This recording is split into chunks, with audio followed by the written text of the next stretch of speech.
So open up the gates, make way before the King of Kings. Our God who calls the saved is here to set the captives free. Who can stop the Lord Almighty? Our God is the Lion of Judah. He's roaring in power and fighting our battles, and every knee will bow before Him. Our God is the Lamb that was slain for the sins of the world. His blood breaks the chains, and every knee will bow before the Lion and the Lamb. Every knee will bow before Him.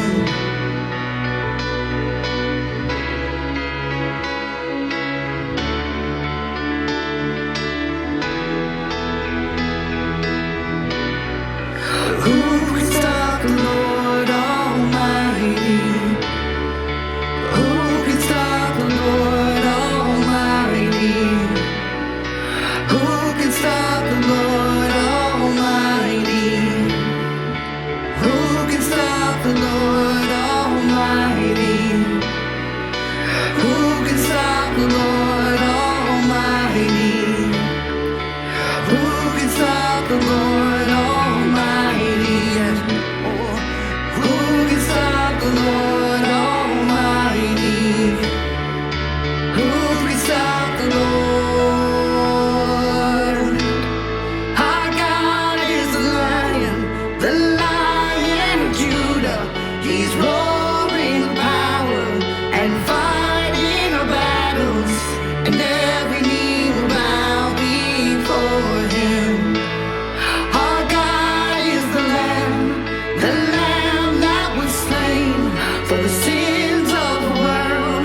His blood breaks the chains, and every knee will bow before the Lion and the Lamb.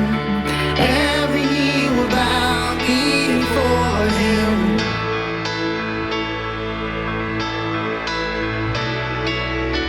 Praise His name this morning. From our homes, from across the community, let's praise Him today. Let Him hear your voice.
good morning and welcome to the Rivers online worship experience. My name is Dean Ward and I serve as the lead pastor of the River Church, and I am so grateful that you have chosen to join in with us here today. Now you'll notice that I'm wearing red. Now the ladies in the crowd that aren't Taylor Swift fans might be thinking I'm wearing it because this is Valentine's Day week, right? I mean, Valentine's Day is this Wednesday. By the way, if you're planning on coming to small group this Wednesday night, February 14th at the River in New Kensington, we will not be there because we're taking the week off for Valentine's Day. So maybe you're thinking that's why I'm wearing red, and would be an appropriate reason. But actually, I'm wearing red just to support the team that I am pulling for in this week's Super Bowl. And so I hope that this week, this Sunday, this day, you get to enjoy the final game of the 2023 football season and all the excitement that it has. And I will be cheering along with my in-laws and family around me. Looking forward to the commercials, looking forward to the game and the action on the field, looking on the over-under every number of times they'll show Taylor Swift in the stands, in the luxury box. So we're going to have a great time today. Watching the game, but before that, we're going to have a great time right now filming. Now, you may be asking where we are filming. We are filming today under the New Kensington Bridge. Now, if you live in and around New Kensington, you will know that this bridge has been under construction for quite some time. And I came down today looking for an outside spot to film and found that under the bridge looked spectacular. I mean, it's almost all done under here. The trusses and the steel is, rust is removed, structurally it's sound, and it's painted my favorite color, blue. Maybe in respect to PNC Park with the blue and the tan, down here we're blue with gray. So that's where we're filming, and we hope that you enjoy this message today. Hey, just to let you know, we are in part 2 of our sermon series called Future Family. And I wanted just to point out that in the 12 years that Mark Helzel and I have been collaborating together on our sermons and messages, that 99.5% of the time, we put together our own material, write our own messages, but from time to time, we find something that is so helpful that we want to share it that someone else has put together. And such is the case with this series of messages just called Future Family. Andy Stanley at North Point Church preached this series of messages, I believe 12 years ago. And yet it's so helpful and so beneficial. We wanted to share it with you leading up to this springtime and through Valentine's Day and in the month of February. So let's jump right in. If you'll remember, last week we started the series, and by the way, in case you're wondering what the sermon title is, it's called Power Down. The question that changes everything. Power down. The question that changes everything. We'll get there in a moment. Last week, we began the series on family, and we ended the message with this dilemma of the ideal compared to the real.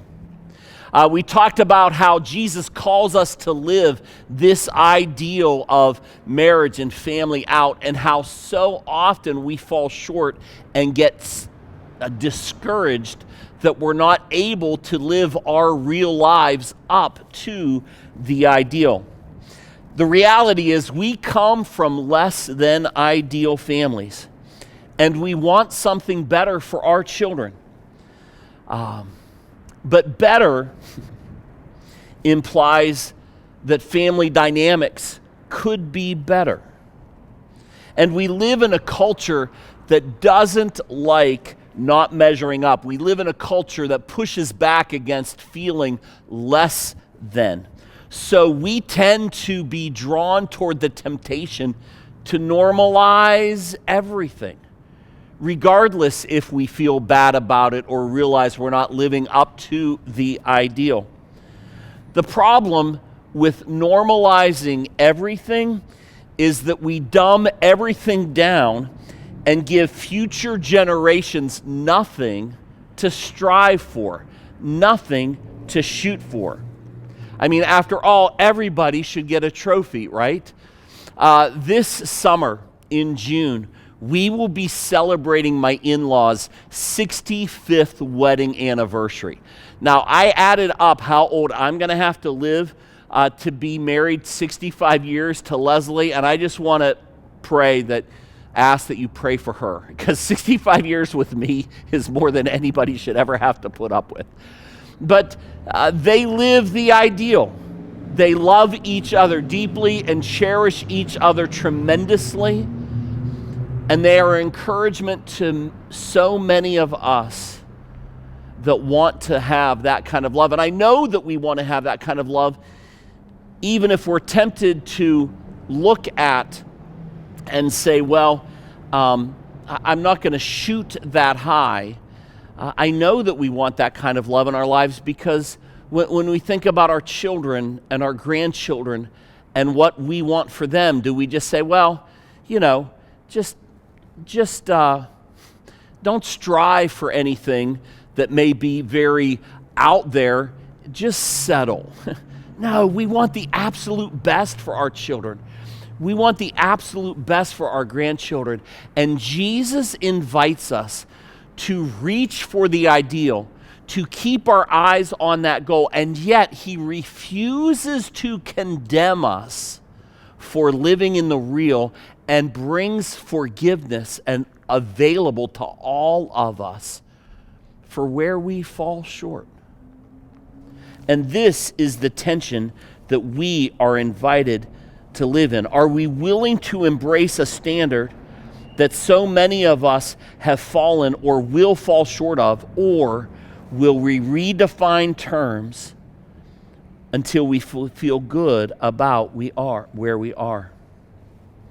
Are we willing to aim our children toward a destination we never reached, or will we just simply redefine normal? Well, here's the answer. As Jesus followers, for those of us that follow Christ, we don't have a choice. We are called to pursue the ideal that he calls us to relationally. So for the next 5 weeks in this series, we're going to look at the ideal within the context of a less than ideal world. Now, there are just a few good examples of family in the Old Testament. We can see this in the book of Ruth, where loyalty is on display. We can see some good family dynamics in the book of Esther. But pretty much in the rest of the Old Testament, you'll be hard-pressed to find a great example of family.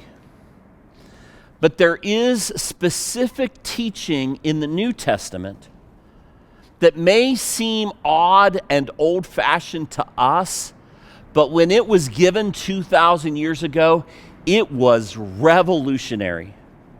First century people could not imagine a world where women would have equal status to men, where children would not be thrown away because they were inconveniences, or where baby girls shared the same dignity as baby boys. Only in Christian culture and cultures that embrace a Judeo-Christian ethic do you find this kind of value today.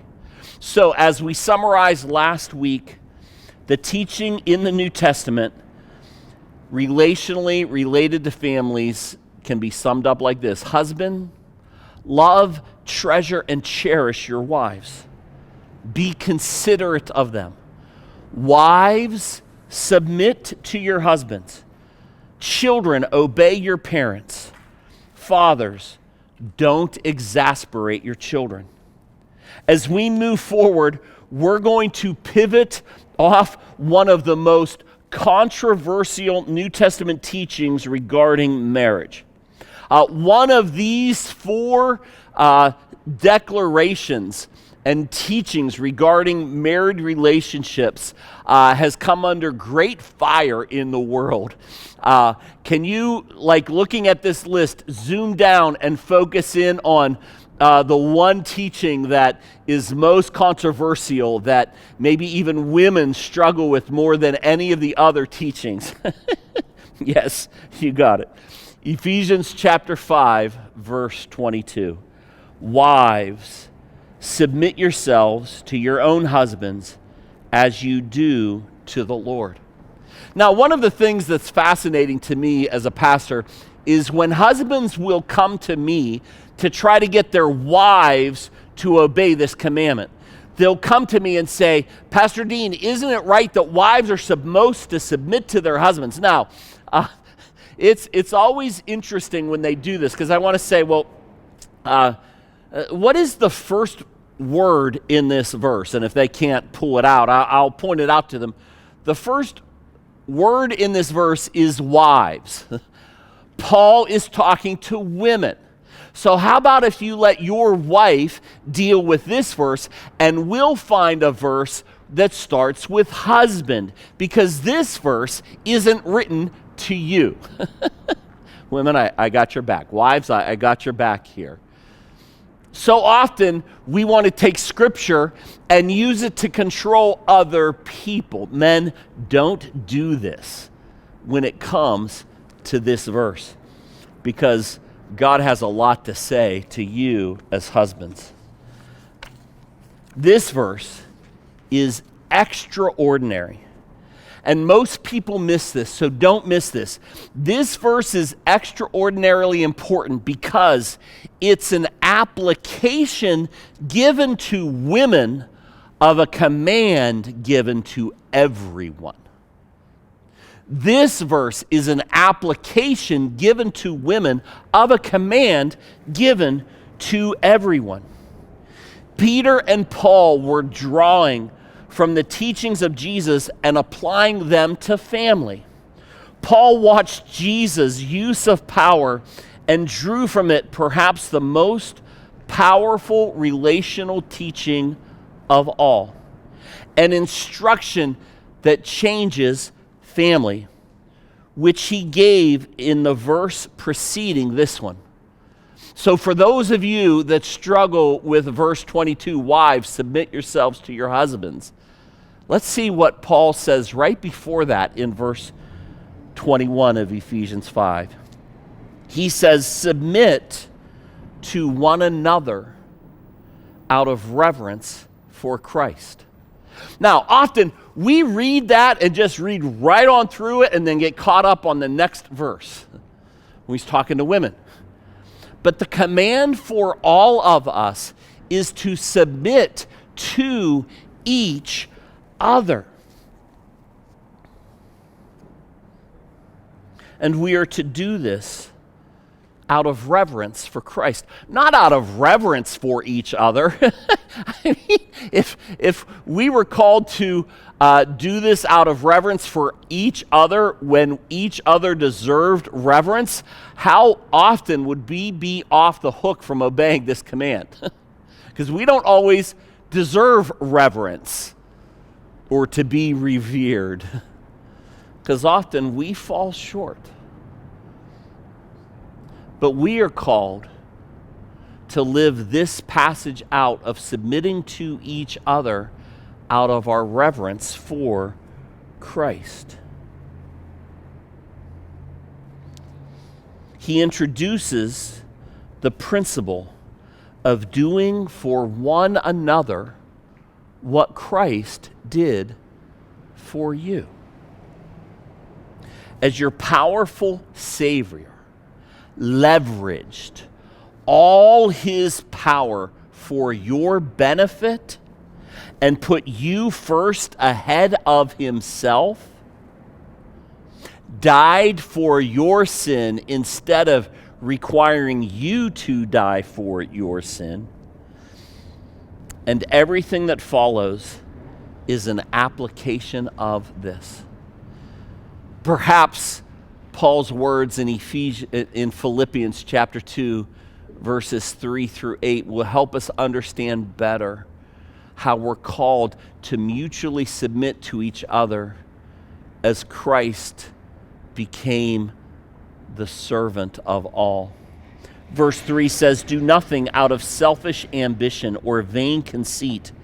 Rather, in humility, value others above yourselves, not looking to your own interests, but each of you to the interests of others.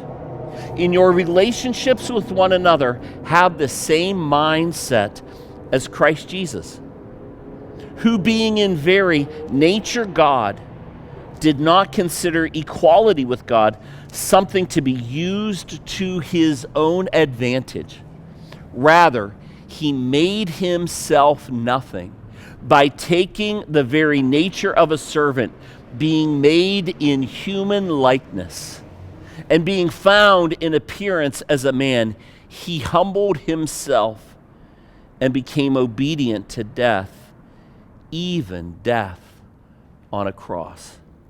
May you and I live in our relationships with each other, in our family and in our home, with that type of submissive spirit, serving each other, loving each other, valuing each other, leveraging all that is at our capacity for the benefit of others in our family, to help them and bless them.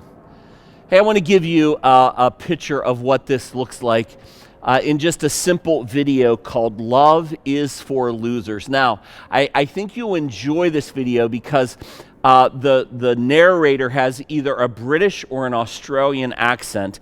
I'm not sure which is which, and everything sounds just so much better in a British accent, don't you think? Let's enjoy this video together.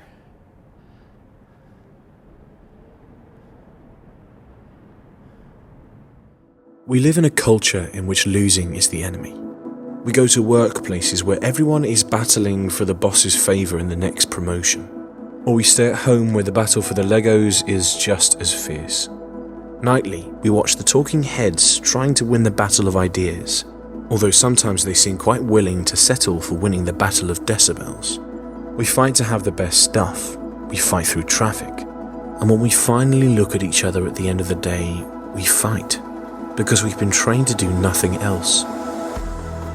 In the worst of cases, we grew up fighting for our very survival, both physically and emotionally. But even in the best of situations, we found ourselves trying to win the competition for our parents' attention and approval, for our peers' acceptance, and for the validating stamp of a world with one message: win. But Christ calls us to do most things backwards from what the world and our flesh are telling us. That's why if marriage is going to work, it needs to become a mutual and reciprocal contest to see which spouse is going to lose the most. In marriage, losing is letting go of the need to fix everything for your partner, listening to their darkest parts with a heartache rather than a solution. It's being even more present in the painful moments than in the good times. It's finding ways to be humble and open, even when everything in you says that you're right and they're wrong. It's knowing that your spouse will never fully understand you, will never truly love you unconditionally, because they are a broken creature too, and loving them to the end anyway. If you're going to make marriage a competition, compete over which spouse will lose the most. Imagine a marriage like this. When the baby cries, both spouses race out of the bedroom door, bumping into each other in the hallway, just so the other one can rest. When one spouse is having a bad day, he or she still finds ways to make life easier for their partner. Each spouse deliberately places the other's calendar and career ahead of their own. No marriage is perfect, but in this kind of marriage, a decision has been made, and two people have decided to love each other to the limit and to sacrifice the most important thing of all, themselves. In these marriages, losing becomes a way of life, a competition to see who can listen to, care for, serve, forgive, and accept the other the most. The marriage becomes a competition to see who can give of themselves in ways that most increase the dignity and strength of the other. These marriages form people who can be small, humble, merciful, loving and peaceful. Maybe what we need, really, is to become a bunch of losers in a world that is being torn apart by the competition to win. If we did that, maybe we'd be able to sleep a little easier at night, look our loved ones in the eyes, and forgive and forget. Love is for losers, for those willing to put themselves second. Love like Jesus. Choose to lose.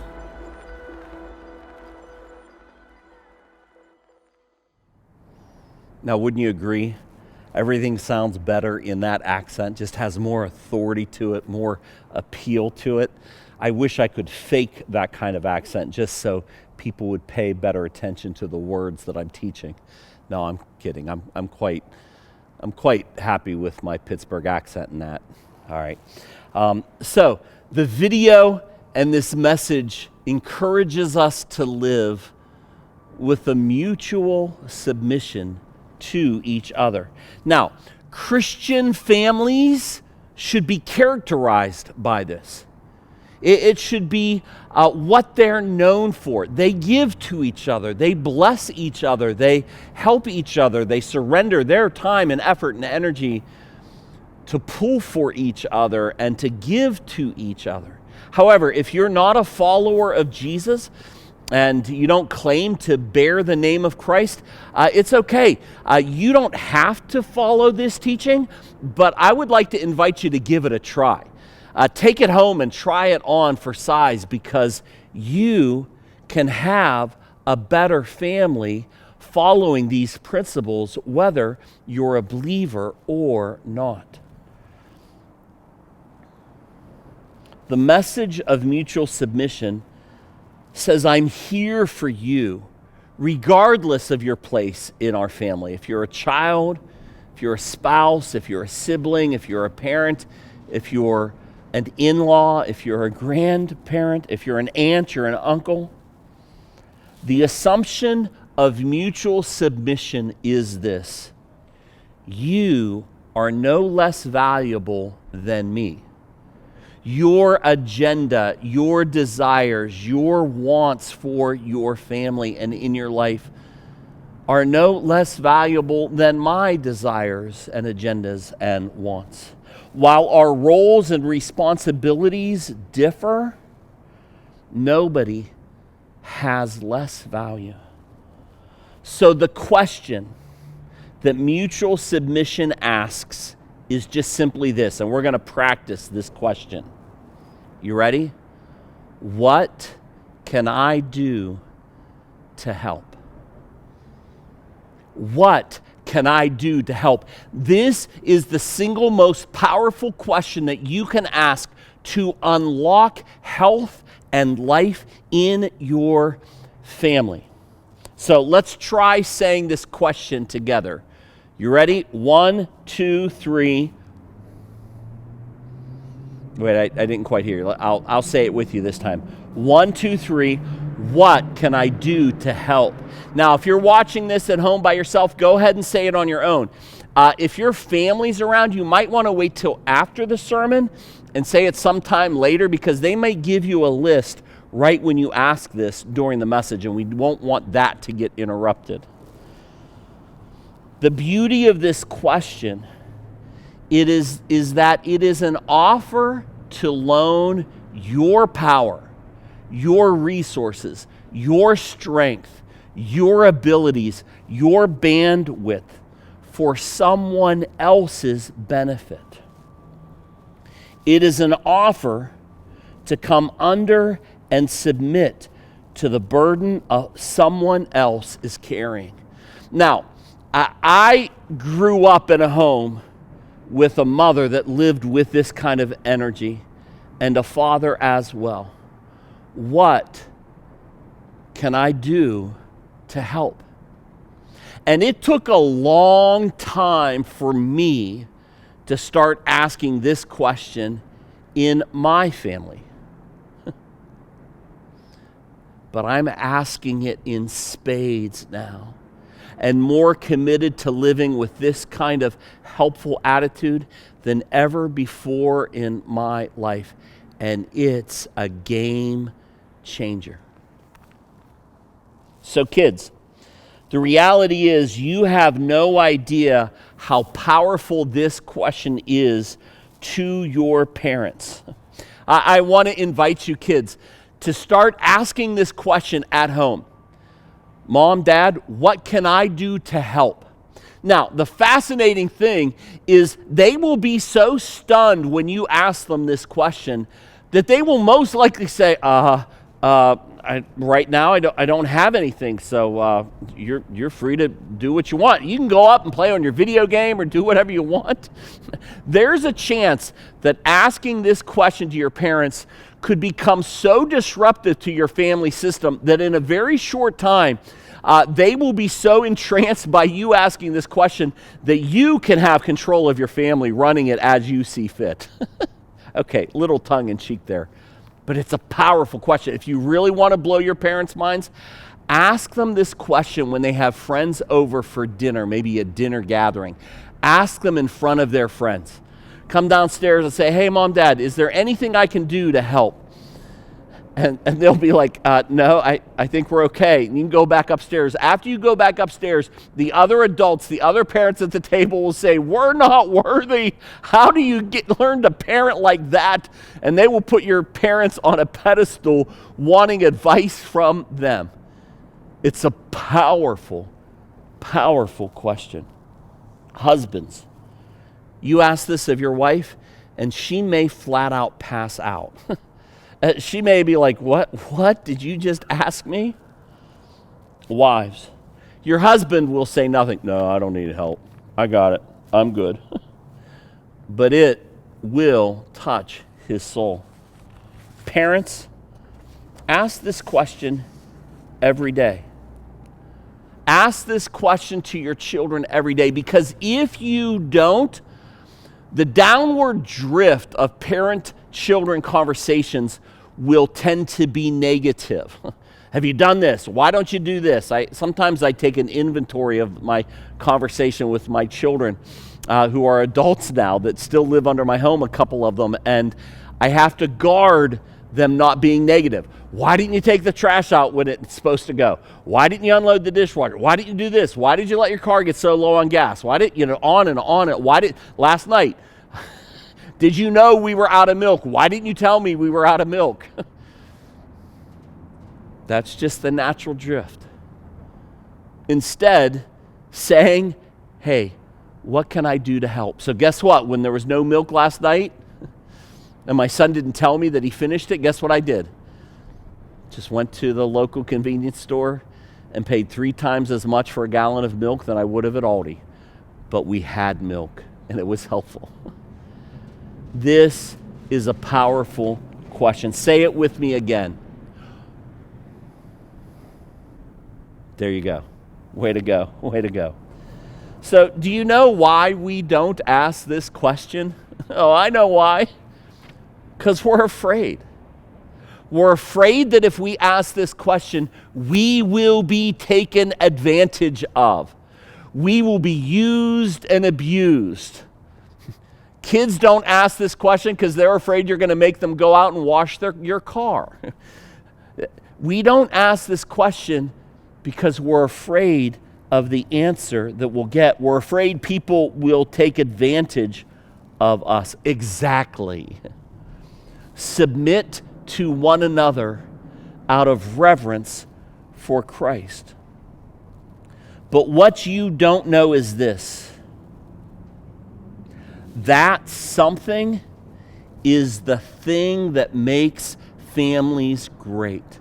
That commitment to mutually submit to each other, to ask each other how we can help, to leverage everything that we have and are to help someone that's struggling in our family, that is what makes families great. That is the game changer. By withholding the question, you're withholding the very thing you wish for. Like Dorothy in The Wizard of Oz, walking around with her ruby red slippers saying, I want to go home, I want to go home, and want to go home, and has no idea that she already has the power in that story to get home by clicking her red slippers together. This is the red slippers. Submitting to each other, offering to help each other, leveraging what you are and what you have to help lift what someone else needs help with, unlocks the very family dynamics that you have been craving for your soul. And men, let me just camp out with you for a second, because we don't do this because we're stinking selfish. We think we have to live our lives large and in charge, mandating and dictating to everybody in our family to do what we want them to do. We would never ask this question of them because it would make us appear weak and less than. Why would we ever do that? Well, when you don't ask this question, you are failing to lean in. I bet some of you have wives that have been leaning in and leaning in and leaning in and leaning in to the point that they have fallen over, trying to help and bless you, trying to help your family be strong and healthy. Guys, let's lean in. Let's lean into our children's lives. I remember when my kids started playing sports, I had parents that worked, and most of my school sports at a small Christian school were during the day.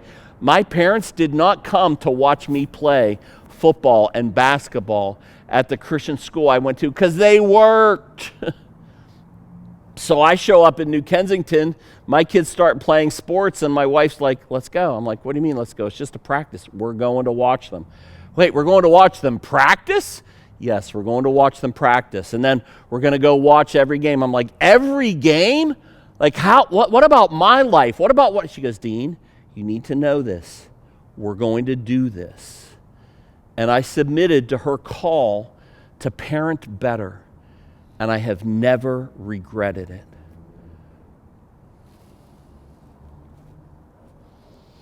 You're withholding yourself.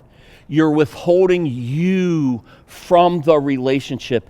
And if you do that, something will always be missing. The happiness that you want so badly will be elusive for you forever until you start to live with a submissive attitude, yielding, valuing, loving, treasuring, giving, helping, as a spouse, as a husband, as a parent, as a sibling.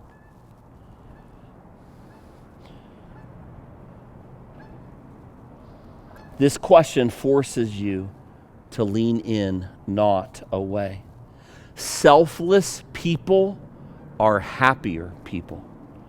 When parents and their kids embrace selflessness, everybody is happier. This is contagious.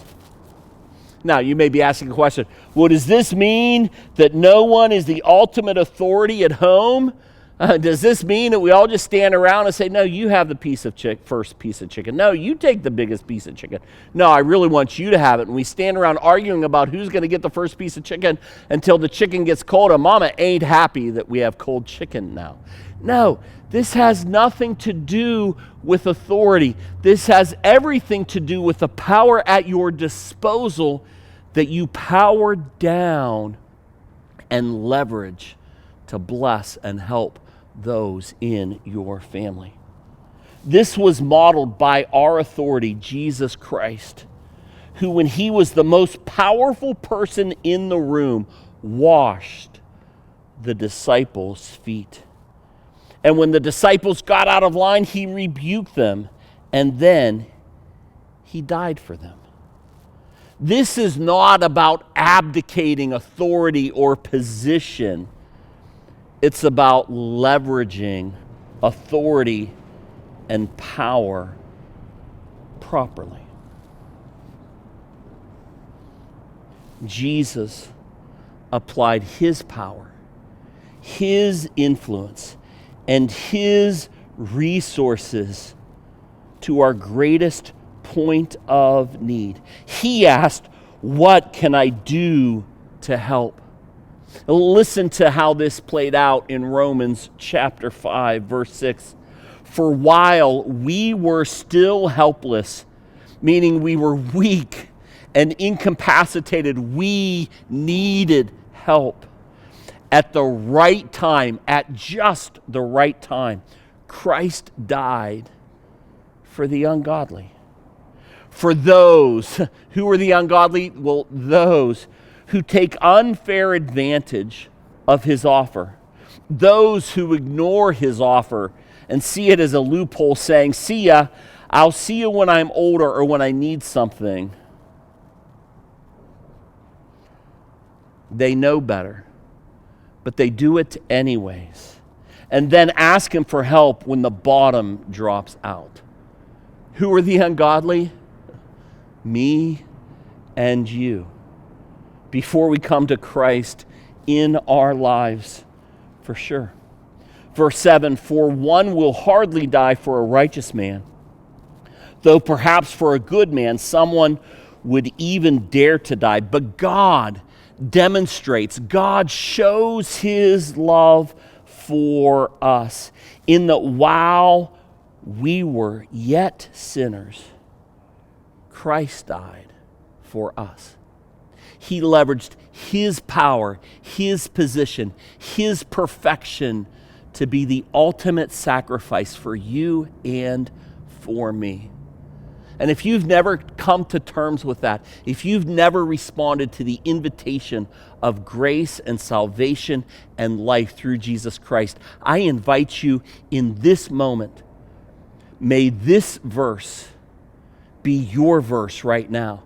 May today be the day that you give your life to Christ, calling on his name, saying, I need your help. I have failed. I have sinned. Will you forgive and save me? I accept your gift of salvation and life through your death on the cross and your resurrection. Jesus has life for your soul, and Jesus has life for your family. What can I do to help? When you want to ask this question the least is when we need to ask this question the most. God bless you, everybody. I look forward to being with you next week when we look at why we have conflict in our families and what we can do about it. God bless you, everybody. Have a great week.